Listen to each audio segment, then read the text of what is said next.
Compulsory evacuation device has been played to varying degrees ever since the debut in Invasion of Chaos. That was the year I turned 18. There has never been a time where there's ever been a bad card, at least that I can remember.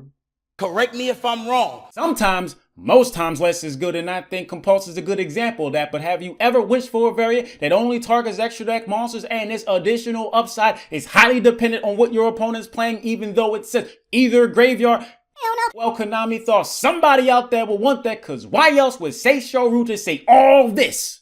All these words and stuff. To be fair, bouncing extra deck monsters is way more effective than main deck ones, so in some way you could debate only targeting extra deck monsters isn't much of a drawback, but I can't bounce my Oriana that got targeted by Veiler or Imperm with this. Let's get into that! Depending on what it bounces, you could bring back a monster that matches his attribute, has a lower level, has the same rank as its level, or the same type, and depending on the matchup, there's a decent chance you'll bring something back.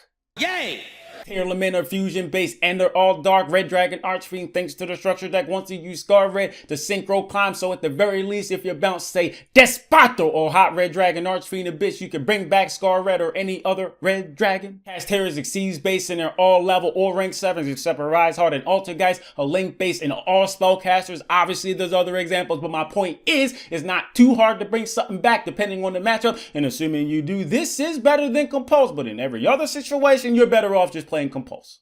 And ain't nothing wrong with it. Just because it's a normal trap with an effect that takes a monster off the field, that doesn't automatically mean it's usable in Labyrinth. However, I could see it played in there, not specifically because it bounces. You could just play Compulse for that, but due to its additional upside, and it ain't like Labyrinth has never played somewhat conditional normal traps before. I'm just saying, I wouldn't be surprised if I saw it in Labyrinth somewhere. And that's all I got to say about that. Thanks for watching. My Patreon, Cashapp, Venmo, and PayPal's in the description. I prefer not to ask for help and just deal with whatever, but at the same time, help outside YouTube revenue would be very helpful, at least for the time being, and that's why I ultimately ask, and I understand how that may sound to some people, but the last thing I'm worried about is sounding like a beggar. Yes, I'm asking for help, and if that makes me a beggar, then so be it. I apologize for the inconvenience. Please forgive me.